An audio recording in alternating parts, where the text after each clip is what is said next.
Well, Professor Lee Marler joins me now. He's a barrister and a director of the consultancy firm Pavocat, which specialises in the law of war. Professor, good to have you with us today. And just explain for us, first of all, what constitutes a war crime? When someone is looking at evidence, gathering submissions, how do they decide whether what has happened is a war crime or not?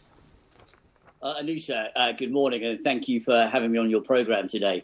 What is a war crime is obviously an essential question now. Now, contrary to what President Putin and his commanders on the ground in Ukraine and even his soldiers may think, war is regulated by law. That law is international humanitarian law, or IHL for short, or the law of war. Now, essentially, IHL is made up of the Geneva Conventions of 1949 and 1977, which I'm sure your viewers have heard of. And those conventions deal essentially with protecting the victims of war, civilians and the wounded, whereas the Hague Conventions, some of which date back to the last century, are rules dealing with the methods and means of warfare. But Anita, serious or grave breaches of international humanitarian law amount to war crimes, which can and which should rightly be prosecuted under international criminal law.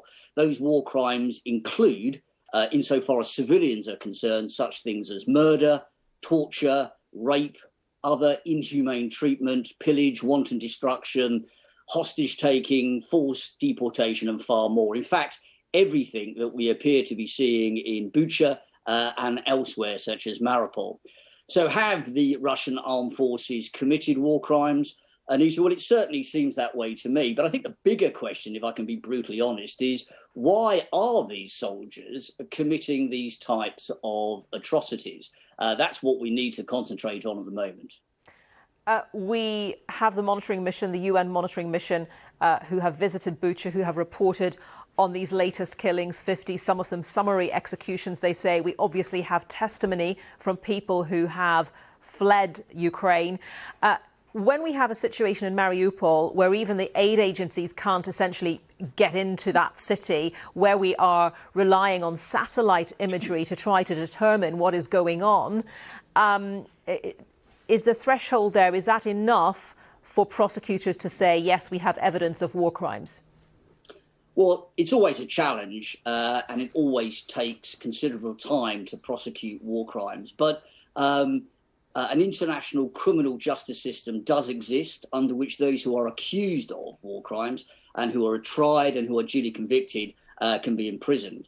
Now, that sort of international criminal justice system centres on The Hague, on the International Criminal Court, and its investigators are doing their level best at the moment to investigate war crimes. But of course, you're absolutely right, Anita.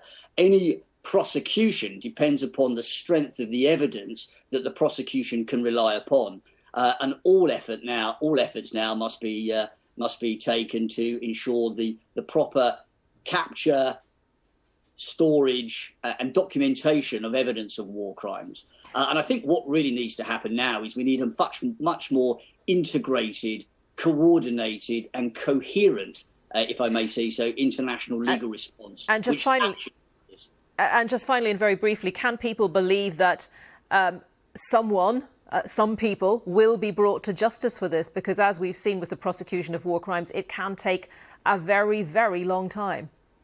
I refuse to even contemplate the prospect that that those who have committed these atrocities will not be brought to trial. They need to be, or it's a stain on the international community. Professor Lee Marler, thank you very much for joining us today. Thank you.